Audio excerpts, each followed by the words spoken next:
ಯಾಜಕ ಕಾಂಡ 19ನೇ ಅಧ್ಯಾಯ 13ನೆಯ ವಾಕ್ಯ.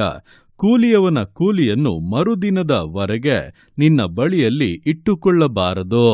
ಈ ವಾಕ್ಯದಲ್ಲಿ ದೇವರು ಇಸ್ರಾಯೇಲರಿಗೆ ಜೀವಿಸಬೇಕಂತ ಅನೇಕ ನಿಬಂಧನೆಗಳನ್ನ, ಕಟ್ಟಳೆಗಳನ್ನ ಕೊಟ್ಟು ನುಡಿದಂಥ ಸಂಗತಿಗಳನ್ನ ವಿವರಿಸಲಾಗಿದೆ.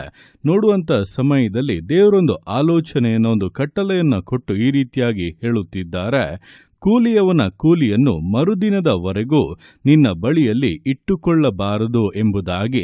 ಅಂದರೆ ಒಬ್ಬನು ನಿನಗೋಸ್ಕರ ಕೆಲಸ ಮಾಡಿ ನೀನು ಹೇಳಿದಂಥ ಕಾರ್ಯಗಳನ್ನು ಪರಿಪೂರ್ಣಗೊಳಿಸಿದ ಮೇಲೆ ಅಂದು ಅವನಿಗೆ ಸೇರಬೇಕಂತ ಪ್ರತಿಫಲವನ್ನ ಅಂದೇ ಅವನಿಗೆ ಕೊಟ್ಟು ಕಳುಹಿಸಬೇಕು. ಬರಿಗೈಯಲ್ಲಿ ಅವನನ್ನು ಕಳುಹಿಸಿ ನಾಳೆ ಕೊಡೋಣ ಎಂಬುದಾಗಿ ಇರುವಂಥ ಹಣವನ್ನ ಕೊಡಬೇಕಂತ ಕೂಲಿಯನ್ನ ನಿನ್ನ ಬಳಿಯಲ್ಲಿ ಇಟ್ಟುಕೊಳ್ಳಬಾರದೆಂಬುದಾಗಿ ಸ್ಪಷ್ಟವಾಗಿ ತಿಳಿಸುತ್ತಾ ಇದ್ದಾರೆ. ಕಾರಣ, ಕೆಲಸ ಮಾಡಿದವನು ಒಂದು ನಿರೀಕ್ಷೆಯಿಂದಲೇ ತಾನು ಇಂದು ಹೋಗುವಾಗ ಈ ಕೆಲಸವನ್ನು ಮುಗಿಸಿ ಮನೆಗೆ ತೆರಳುವಾಗ ಇದನ್ನು ಹೊಂದಿಯೇ ಹೋಗುತ್ತೇನೆಂಬ ಒಂದು ದೃಢತೆಯಿಂದಲೇ ಕೆಲಸವನ್ನ ಮಾಡಿದ್ದು, ಆ ರೀತಿಯಾಗಿ ನಿರೀಕ್ಷೆಯಿಂದ ಕಷ್ಟಪಟ್ಟು ದುಡಿದಂಥ ಒಬ್ಬ ವ್ಯಕ್ತಿಯನ್ನ ಬರಿಗೈಯಲ್ಲಿ ಕಳುಹಿಸುವಂಥದ್ದೇ, ನಾಳೆ ಕೊಡೋಣ ಅದೇನು ಅವಸರ ಎಂಬುದಾಗಿ ಕಾಲವನ್ನ ವಿಳಂಬ ಮಾಡುವಂಥದ್ದೇ ದೇವರ ದೃಷ್ಟಿಯಲ್ಲಿ ತಪ್ಪು ಎಂಬುದಾಗಿ ವಾಕ್ಯವು ಸ್ಪಷ್ಟವಾಗಿ ಹೇಳುತ್ತದೆ. ಒಬ್ಬನಿಗೆ ನ್ಯಾಯವಾಗಿ ಸಲ್ಲಬೇಕಂತ ಒಂದು ವಿಷಯವನ್ನು ನಾವು ತಡ ಮಾಡುವಂಥದ್ದು ದೇವರ ದೃಷ್ಟಿಯಲ್ಲಿ ತಪ್ಪಾಗಿದೆ ಎಂಬುದನ್ನು ನಾವು ಸ್ಪಷ್ಟವಾಗಿ ಅರಿತುಕೊಳ್ಳಬೇಕು. ಇದು ಬರೀ ಕೂಲಿಯ ವಿಷಯದಲ್ಲಿ ಮಾತ್ರ ಅಲ್ಲ, ನಾವು ಕೊಡಬೇಕಂತ ಎಲ್ಲದರಲ್ಲಿ ಕೂಡ, ಎಲ್ಲ ವಿಷಯದಲ್ಲೂ ಆ ಸಮಯದಲ್ಲಿ ಯಾರು ಅದಕ್ಕೆ ಅರ್ಹರಾಗಿ ನಾವು ಯಾರಿಗೆ ಏನನ್ನ ಕೊಡಬೇಕೆಂಬುದಾಗಿರ್ತದೋ ಅದನ್ನು ಬೇಗನೆ ಕೊಟ್ಟು ತೀರಿಸುವಂಥದ್ದು ಬಹಳ ಉತ್ತಮವಾಗಿದೆ. ಇದು ಮನುಷ್ಯರ ವಿಷಯದಲ್ಲಿ ಮಾತ್ರವಲ್ಲ, ದೇವರ ವಿಷಯದಲ್ಲಿ ಕೂಡ. ದೇವರೊಂದು ಕಾರ್ಯವನ್ನ ಹೇಳುವಾಗ ಅದನ್ನು ನಾಳೆ ಮಾಡೋಣ, ಮತ್ತೊಂದು ಬಾರಿ ಮಾಡೋಣ, ಸಮಯ ಸಿಕ್ಕಿದಾಗ ಮಾಡೋಣ ಎಂಬುದಾಗಿ ಆ ಸಮಯದಲ್ಲಿ ಅದನ್ನ ಬಿಟ್ಟು ಬಿಡುವಂಥದ್ದು, ಕಾಲ ವಿಳಂಬವನ್ನ ಮಾಡುವಂಥದ್ದು ಕೂಡ ದೇವರಿಗೆ ಇಷ್ಟವಿಲ್ಲದೆ ಇರುವಂಥ ಒಂದು ಕಾರ್ಯವಾಗಿದೆ. ಆದ್ದರಿಂದ ನಮ್ಮ ಜೀವಿತದಲ್ಲೊಂದು ಅಭ್ಯಾಸವನ್ನ ಮಾಡಿಕೊಳ್ಳಬೇಕು. ಯಾವುದೇ ಕಾರ್ಯವಾಗಿದ್ದರೂ ಅದನ್ನು ತಡ ಮಾಡಿ ಮಾಡೋಣ ಎಂಬಂತ ಒಂದು ಯೋಚನೆ ನಮ್ಮಲ್ಲಿ ಇಲ್ಲದೆ ಇರುವಂತೆ ಆ ಒಂದು ನಿರಾಸಕ್ತಿಯನ್ನ ತೆಗೆದು ಹಾಕಿ ಮಾಡಬೇಕಂತ ಕೆಲಸವನ್ನ ಬೇಗನೆ ಮಾಡೋಣ, ಬೇಗನೆ ಅದನ್ನು ನೆರವೇರಿಸೋಣ, ಪರಿಪೂರ್ಣವಾಗಿ ಅದನ್ನು ಮಾಡಿ ಮುಗಿಸೋಣ ಎಂಬಂತ ಯೋಚನೆಯಲ್ಲಿ ನಡೆಯುವಂಥದ್ದು ಬಹಳ ಬಹಳ ಮುಖ್ಯವಾದದ್ದು. ಆ ರೀತಿಯಂತ ಯೋಚನೆಯಲ್ಲಿಯೂ ತೀರ್ಮಾನದಲ್ಲಿಯೂ ನಡೆಯುವಂಥವರನ್ನ ದೇವರು ನಿಶ್ಚಯವಾಗಿ ವಿಶೇಷವಾಗಿ ಆಶೀರ್ವದಿಸುತ್ತಾರೆ.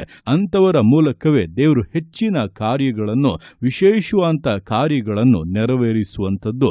ಸೋಮಾರಿಗಳಾಗೆ ಇಂದು ಕೊಟ್ಟಂತ ಕಾರ್ಯವನ್ನ ನಾಳೆ ನಾಡಿದ್ದು ಅನ್ನುವಾಗ ನಾಳೆ ನಾಡಿದ್ದು ಕೊಡಬೇಕಂತ ವಿಷಯಗಳು ಇನ್ನು ಬಹಳ ವಿಳಂಬವಾಗುತ್ತದೆ. ಕಾಲಗಳು ಕಳೆದು ಹೋಗುತ್ತಾ ವರ್ಷಗಟ್ಟಲೆ ಅನೇಕ ಕಾಲಗಳನ್ನೇ ನಾವು ನಷ್ಟಪಡಿಸಿಕೊಂಡು ಬಿಡುತ್ತೇವೆ. ಆದ್ದರಿಂದ ಈ ದಿವಸಗಳಲ್ಲಿ ನಮ್ಮ ಜೀವಿತದಲ್ಲಿ ಯಾವುದೇ ಒಂದು ಕಾರ್ಯವೂ ಕೂಡ ವಿಳಂಬವಾಗಿ ನಡೆಯಬಾರದು ಎಂಬುದರಲ್ಲಿ ನಾವು ಗಮನವನ್ನು ಕೊಟ್ಟು ನಮ್ಮ ಕೈಯಲ್ಲಿ ಏನಿದೆಯೋ ಅದನ್ನು ತ್ವರೆಪಟ್ಟು ಬೇಗನೆ ತಕ್ಕ ಸಮಯದಲ್ಲಿ ಮಾಡಿ ಮುಗಿಸುವುದಾದರೆ ಖಂಡಿತವಾಗಿ ಕರ್ತನು ಕೂಡ ನಮ್ಮ ಜೀವಿತವನ್ನು ಅದೇ ರೀತಿಯಾಗಿ ನಡೆಸುತ್ತಾನೆ. ತಡವಾಗುವಂತ ಕಾರ್ಯಗಳು ದಿವಸಗಳಲ್ಲಿ ಬೇಗನೆ ನೆರವೇರುವಂತೆ, ಅದರ ಆಶೀರ್ವಾದಗಳನ್ನು ಜೀವಿತವು ಅನುಭವಿಸುವಂತೆ ನಿಶ್ಚಯವಾದಂಥ ಮೇಲುಗಳನ್ನು ಕಾಣುತ್ತೀರಾ? ಆ ರೀತಿಯಾಗಿ ಆಶೀರ್ವದಿಸುವಂಥ ದೇವರ ಕರಗಳಲ್ಲಿ ಪೂರ್ಣವಾಗಿ ಸಮರ್ಪಿಸಿ ವಿಧೇಯತೆಯಿಂದ, ದೃಢತೆಯಿಂದ, ಸಮರ್ಪಣೆಯಿಂದ ವಿಶ್ವಾಸ ಜೀವಿತಗಳನ್ನು ಮುನ್ನಡೆಸೋಣ. ದೇವರ ಕರಗಳಲ್ಲಿ ಸಮರ್ಪಿಸಿ ಪ್ರಾರ್ಥಿಸೋಣ. ಯೇಸುವೆ ಸ್ತೋತ್ರ ರಾಜ, ಕೊಟ್ಟಂತ ದಿವಸಕ್ಕೋಸ್ಕರ ಸ್ತೋತ್ರ ಕರ್ತನೆ. ಈ ದಿವಸ ನಿನ್ನ ಕರಗಳಲ್ಲಿ ಸಮರ್ಪಿಸ್ತಾನೆ. ಪ್ರತಿಯೊಂದು ಜೀವಿತಗಳನ್ನು ನೀನು ಆಳ್ವಿಕೆ ಮಾಡು, ಬಲಪಡಿಸು ಕರ್ತನೆ. ಹೌದಪ್ಪ, ಈ ದಿವಸದಲ್ಲಿ ನಿನ್ನ ವಾಕ್ಯದ ಮೂಲಕ ನಿನ್ನ ಮಟ್ಟಿಗೆ ಸ್ಪಷ್ಟವಾಗಿ ಮಾತನಾಡಿದ್ದೀಯ. ನಾವು ಮಾಡಬೇಕಂತ ವಿಷಯಗಳನ್ನು, ಕೊಡಬೇಕಂತ ಕಾರ್ಯಗಳನ್ನು ತಡ ಮಾಡಬಾರದು, ಬೇಕೆಂದು ವಿಳಂಬ ಮಾಡಬಾರದು, ಸೋಮಾರಿತನವನ್ನು ತೋರಬಾರದು. ಆ ರೀತಿಯಾಗಿ ಮಾಡದೆಪ್ಪ, ತ್ವರೆಪಟ್ಟು ವಿಷಯಗಳನ್ನು ಮಾಡುವಾಗ, ಸಮಯಕ್ಕೆ ಸರಿಯಾಗಿ ವಿಷಯಗಳನ್ನು ನೆರವೇರಿಸುವಾಗ ಜೀವಿತವು ಕೂಡ ಅಪ್ಪ ಅದೇ ರೀತಿಯಾಗಿ ಮುನ್ನಡೆಯುತ್ತದೆ. ನೀನು ಅನುಗ್ರಹಿಸುವಂಥ ಆಶೀರ್ವಾದಗಳು ತಕ್ಕ ಸಮಯದಲ್ಲಿ ಬಂದು ಸೇರುತ್ತವೆ. ಅದಕ್ಕೋಸ್ಕರ ನಮ್ಮನ್ನು ಸಮರ್ಪಿಸ್ತಾ ಇದ್ದೇವೆ. ನಮ್ಮ ಕರಗಳಿರುವಂಥ ಯಾವುದೇ ಕಾರ್ಯವಪ್ಪ ವಿಳಂಬವಾಗದಂತೆ, ಕೊಡಬೇಕಾದನ್ನು ತಕ್ಕ ಸಮಯದಲ್ಲಿ ಕೊಡುವಂತೆ, ಮಾಡಬೇಕಾದನ್ನು ತಕ್ಕ ಸಮಯದಲ್ಲಿ ಜೀವಿತಗಳಲ್ಲಿ ಮಾಡುವಂತೆ, ಎಲ್ಲದಕ್ಕಿಂತ ಮುಖ್ಯವಾಗಿ ಕರ್ತನೆ ನಿನ್ನ ವಿಷಯಗಳಲ್ಲಿ ಎಂದಿಗೂ ಕೂಡ ಅಸಡ್ಡೆಯನ್ನು ತೋರದೆ ಮಾಡಬೇಕಾದನ್ನು ಅಂದಂದು ಮಾಡಿ ಆ ಸಮಯಗಳಲ್ಲಿ ಅಪ್ಪ ಪರಿಪೂರ್ಣಗೊಳಿಸುವುದಕ್ಕೆ ಒಬ್ಬೊಬ್ಬರಿಗೂ ಕೃಪೆಯನ್ನು ಅನುಗ್ರಹಿಸು. ಮನುಷ್ಯರ ದೃಷ್ಟಿಯಲ್ಲೂ ಅಪ್ಪ ಕರ್ತನ ದೃಷ್ಟಿಯಲ್ಲೂ ನೀತಿವಂತರಾಗಿ ಯಥಾರ್ಥವಂತರಾಗಿ ಜೀವಿಸೋಕ್ಕೆ ಒಬ್ಬೊಬ್ಬರಿಗೂ ಕೃಪೆಯನ್ನು ಅನುಗ್ರಹಿಸು.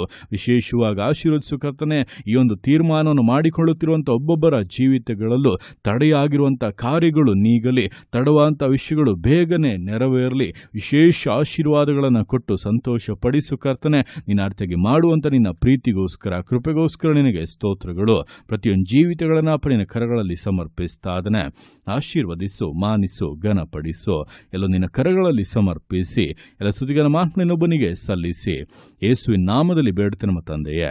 ಆಮೇನ್, ಆಮೇನ್.